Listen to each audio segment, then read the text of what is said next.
The Perseverant IAS. चलिए शुरू करते हैं अपना डेली करंट अफेयर, जो सिर्फ काम की बात आपके लिए, जो आपके एग्जाम के लिए इंपॉर्टेंट है, वो चीज़ें यहाँ देखने को मिलती है।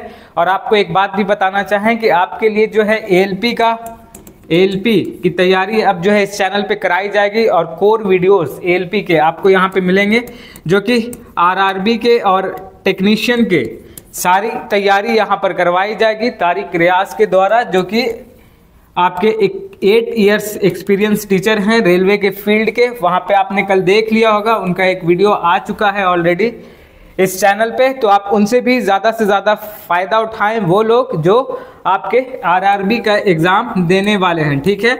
और यहाँ पे करंट अफेयर आ गया है, आरआरबी के लिए कंटेंट आ गए हैं, और नेक्स्ट जो है यहाँ पे आपको मिलेगा बीपीएससी का प्रैक्टिस सेट और इकोनॉमी, ये आपको इसी चैनल पे मिलने वाला है। तो कंटिन्यू रहिए इस चैनल के साथ और अपनी तैयारी को और सक्षम बनाइए, ठीक है, और अपनी दावेदारी हर एग्जाम में मजबूत कीजिए। तो पहला क्वेश्चन क्या है आपका, पहला क्वेश्चन देखते हैं हम। इसको पहले आप ध्यान में रखिएगा एक चीज, क्या कि ICCC ये आपसे पूछा जा सकता है किसके लिए स्टैंड करता है ये, तो integrated command and control centre for agriculture. अब एक सेंटर से जो है पूरे के पूरे एग्रीकल्चर को कंट्रोल करने के लिए इंटीग्रेटेड सिस्टम बनाया गया है। किसके द्वारा ये लॉन्च हुआ है, तो ये आपको ध्यान में रखना है, अर्जुन मुंडा। इनके अंदर 2 मिनिस्ट्री है, एक है आपकी ट्राइबल्स अफेयर की और दूसरी है एग्रीकल्चर मिनिस्ट्री, इन्हीं के अंदर है, अर्जुन मुंडा के अंदर। ये दोनों चीज आप पहले ध्यान में रखिएगा। उसके बाद ये जो है 8 मार्च 2024 को लाया गया है। कहाँ हुआ ये, कृषि भवन दिल्ली में, ठीक है।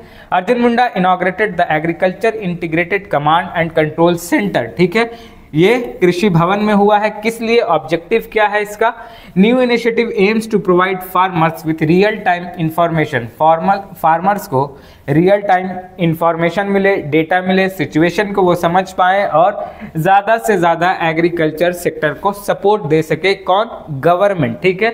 ये इस जो है इसका ऑब्जेक्टिव है, इस बात को आप ध्यान में रखिएगा। यहाँ से आपको 3 चीज़ें ध्यान में रखनी है। पहली ये कि ये ICCC किससे रिलेटेड है, तो integrated command and control centre for agriculture sector से ये रिलेटेड है। दूसरा, ये कौन सी मिनिस्टर ने इसको लॉन्च किया है, तो अर्जुन मुंडा ने किया है। ये जो है मिनिस्ट्री ऑफ एग्रीकल्चर इनके अंडर है और ministry of tribal affairs. Objective आपको बता दिया गया, ये बातें आपको ध्यान में रखनी है। चलिए नेक्स्ट देखते हैं। नेक्स्ट क्या है, नेशनल क्रिएटर अवार्ड्स, ठीक है, ये नया अवार्ड है बिल्कुल ही, इसको ध्यान में रखिएगा। इंपॉर्टेंट बात यह है कि ये हुआ कहाँ है, तो भारत मंडपम जो नई बिल्डिंग बनी है न्यू दिल्ली में, वहां हुआ है, ठीक है। और ये है क्या, कौन तरह का, किस तरह का अवार्ड है ये, तो ये award for were given to recognize young talent के लिए है across 20 categories including story telling, social change, advocacy, environmental sustainability, education और गेमिंग। इन फील्ड में अगर आप एक्स्ट्रा ऑर्डिनरी हैं, कुछ करते हैं, अचीव करते हैं, तो यहाँ पे आपको नेशनल क्रिएटर अवार्ड से नवाजा जाएगा। कौन कौन लोगों को इस बार दिया गया है ये देख लीजिएगा आप। नेशनल क्रिएटर अवार्ड्स सबसे पहला आपको याद रखना जरूरी है, फिर याद रखिए या ना रखिए, लेकिन पहले वाले को याद रखना एकदम जरूरी है। Most creative creator female award कौन है, श्रद्धा जैन। बाकी आपको ये PDF मिलेगा, इसमें देख लीजिएगा। वैसे इंपॉर्टेंट है यहाँ पे श्रद्धा जैन, ठीक है। आगे नेक्स्ट देखिए, president standard and president colours award. ये भी एक अवार्ड है जो किसके द्वारा दिया जाता है, प्रेसिडेंट को, और किनको दिया जाता है, इंडियन आर्म्ड फोर्सेस को, ठीक है। Commander of the Indian armed forces presented the prestigious president standard to 45 squadron and 221 squadron. ये कहाँ हुआ है, इसका लोकेशन ज़्यादा इंपॉर्टेंट है। पहले Indian air force at air force station Hindon, Uttar Pradesh में, ठीक है। और प्रेसिडेंट से कुछ चीज़ें आपको जानना ज़रूरी है। ये लोकेशन आपको यहाँ पे याद रखना है कि हिंडन उत्तर प्रदेश में हुआ है। कौन सा अवार्ड दिया गया है, president standard and president colour award, ठीक है। तो प्रेसिडेंट आर्टिकल कितने में, पार्ट 5 है, याद रखिएगा। पार्ट 5 में प्रेसिडेंट द एग्जीक्यूटिव के नाम से शुरू होते हैं, ये याद रखिएगा। और इनसे रिलेटेड कुछ आर्टिकल है जो आपको याद रखना ज़रूरी है 52 से, कि भारत का एक प्रेसिडेंट होगा, आर्टिकल 52 ये है। 53 में executive power of the president है, ये ध्यान में रखिएगा। और इनसे related article 54 election of the president है, आर्टिकल 55 में manner of the president election है, ये आपको ध्यान में रखना है। इसके बाद जो इंपॉर्टेंट आर्टिकल है वो है आपका 57 री इलेक्शन के बारे में है, किनके, प्रेसिडेंट के, ये इंपॉर्टेंट है। इसके बाद 61 आर्टिकल इंपॉर्टेंट है। ये सारा आर्टिकल डायरेक्टली आपके एग्जाम में पूछा जा सकता है, जो अभी आप बीपीएससी 3.0 देने वाले हैं, ठीक है।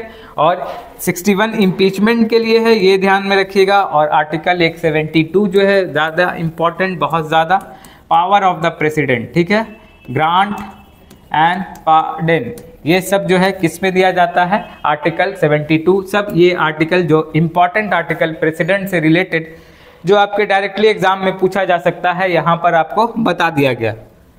तो ये सारे इंपॉर्टेंट आर्टिकल थे आपके, किनके, प्रेसिडेंट से रिलेटेड। कौन कौन, तो 52, 53, 54, 55, 57, 72, 56 भी याद रख लीजिए, ये भी इंपॉर्टेंट है। Term of office of president, ठीक है, प्रेसिडेंट के ऑफिस का टर्म क्या होगा, 5 ईयर, ये ध्यान में रखिएगा। इसके बाद एक और इंपॉर्टेंट आर्टिकल है इनसे ही रिलेटेड, जो कि काफ़ी ज़्यादा न्यूज़ में भी रहता है, 123 power of the president, power of president to promulgate ordinance, ठीक है, ऑर्डिनेंस जारी करने का भी जो है पावर किनके पास है, आपके प्रेसिडेंट के, ड्यूरिंग रेसेस ऑफ पार्लियामेंट। ये सारा जो है रिलेटेड था किनसे, प्रेसिडेंट से। और यहाँ पे जो थी जानकारी ये थी कि president standard and president colour award, यहाँ इंपॉर्टेंट सिर्फ ये है लोकेशन, यहाँ आपसे पूछा जा सकता है, ये पूछा नहीं जाएगा कि कितने लोग को दिया गया, किसको दिया गया, ये नहीं पूछा जाएगा, लेकिन ये अवार्ड दिया कहाँ गया है, लोकेशन पूछा जा सकता है, और किसके थ्रू दिया गया है ये पूछा जा सकता है। तो ये प्रेसिडेंट द्रौपदी मुर्मू के द्वारा दिया गया है, याद रखिएगा। 15th नंबर है इनका प्रेसिडेंट में, ठीक है, और 14th है आपके वो वाइस प्रेसिडेंट, और 15 नंबर ही है आपका पीएम का, ठीक है, ये ध्यान में रखिएगा। ये सारी जानकारी जो थी इंपॉर्टेंट थी, जो आपको यहाँ पर दिया गया। इसके बाद ये था अवार्ड सेरेमनी, ठीक है। आगे देखिए, सुधा मूर्ति नॉमिनेटेड टू राज्यसभा, एक और राज्यसभा के लिए नॉमिनेटेड हुए। राज्यसभा जान लीजिए पहले कि ये कौन है, Sudha Murty, renowned author, has been nominated to philanthropist and author, ठीक है, 2 ऑथर हैं nominated to Rajya Sabha. She is the chairperson of the Murty trust and the wife of Infosys cofounder, ठीक है, जो इन्फोसिस आप जान रहे हैं आईटी की गेंट कंपनी, ठीक है, इन्हीं के को फाउंडर रह चुकी हैं कौन, सुधा मूर्ति। अभी क्यों न्यूज़ में है ये, इनको नॉमिनेट किया गया है राज्यसभा में। राज्यसभा याद रखिएगा कि राज्यसभा के लिए पार्लियामेंट आपको आर्टिकल स्टार्ट होता है, एग्जीक्यूटिव पार्ट 5 का पहला चैप्टर था, जिसमें आपने प्रेसिडेंट को देखा कुछ देर पहले, ठीक है, जिनके लिए आर्टिकल 52 से स्टार्ट हुआ था। अब ये जो है राज्यसभा पार्लियामेंट का ही पार्ट है, और पार्लियामेंट के लिए आर्टिकल 79 से स्टार्ट होता है, और ये कहाँ तक जाता है, 122 तक।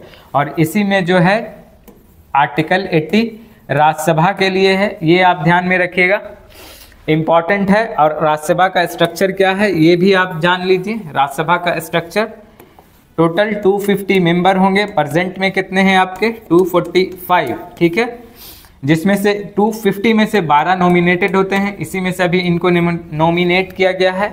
और ये 245 में अभी स्ट्रक्चर क्या है कि 225 जो है आपके स्टेट से होंगे, 8 आपके यूटी से होंगे, और 12 आपके नॉमिनेटेड होंगे, ठीक है, जिनको प्रेसिडेंट नॉमिनेट करेंगे। ये इंपॉर्टेंट है, इसको आप जानिएगा, ठीक है। 225 अभी प्रेजेंट में जो है आपके स्टेट से हैं, 8 आपके यूटी को रिप्रेजेंट करते हैं, और 12 नॉमिनेटेड है, ठीक है। अब एक और चीज़ ध्यान में रखना है आपको कि इनसे पहले जो है किनको नॉमिनेट किया गया था, तो सतनाम सिंह संधू चंडीगढ़ से जो थे,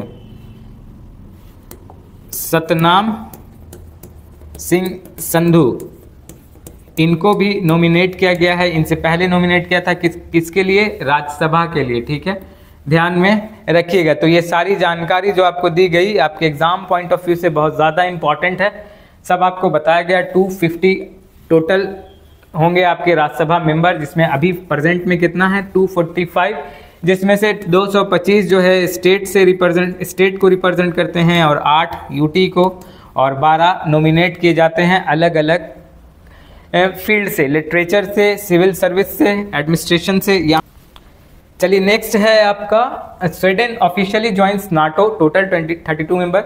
नाटो को ज्वाइन कर लिया है किसने? आपके स्वीडन ने, एक नॉर्डिक नेशन है स्वीडन, इसने ज्वाइन किया अभी ऑफिशियली किसको? नाटो को। ठीक है, ये नॉर्थ अटलांटिक टेरिटरी ऑर्गेनाइजेशन है, एक इंटर गवर्नमेंटल मिलिट्री ऑर्गेनाइजेशन है ये, यूरोपियन नेशन का। ठीक है, टोटल 32 मेंबर हो गए हैं इसके, पहले 31 थे। ठीक है, 31 आपका फिनलैंड था जो साल 2023 में इसने ज्वाइन किया था नाटो को। अभी रिसेंट में जो है किसने ज्वाइन किया? स्वीडन ने, तो इसलिए ये चर्चा में है। आपको ये ध्यान में रखना है कि 32वां नेशन कौन है जिसने नाटो को ज्वाइन किया है? वो है आपका स्वीडन।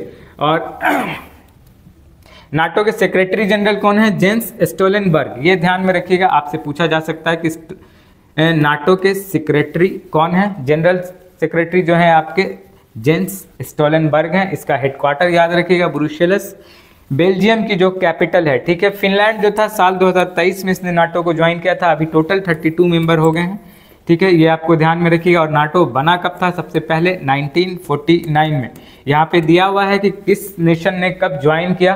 तो ये था आपका आज का इम्पॉर्टेंट करंट अफेयर, जिसको लिंक करके बताया गया आपके जीएस से। आपके लिए इम्पॉर्टेंट है कि इसको आप ज़रूर ध्यान में रखें, क्योंकि यहाँ से आपको क्वेश्चन देखने को मिलेगा। ठीक है, कंटिन्यू स्टडी करते रहिए, इम्प्रूवमेंट अपने डे बाय डे अपने एग्जाम के लिए करते रहिए, प्रैक्टिस सेट लगाते रहिए, अब मत लगाइए। अगर आपका बीपीएससी 3.0 है तो बस अपने आप वीक सेक्शन को थोड़ा थोड़ा रिवाइज करते रहिए। और जिनका 15 मार्च को एग्ज़ाम है वो आप टेस्ट सीरीज़ ना दें, बस जो उन्होंने टेस्ट सीरीज़ दिया है जहाँ पे वो लैग कर रहे हैं उसको देख लें बस। ठीक है, बाकी अब आप थोड़ा रिवीजन पे ध्यान दें, अपने जो आपका टॉपिक छूट रहा है उसको रिवाइज करते रहें। बाकी करंट अफेयर का वीडियो कंटिन्यू आपके लिए आता रहेगा, आप देखते रहें और अपने आप में इम्प्रूव करते रहें। Thank you.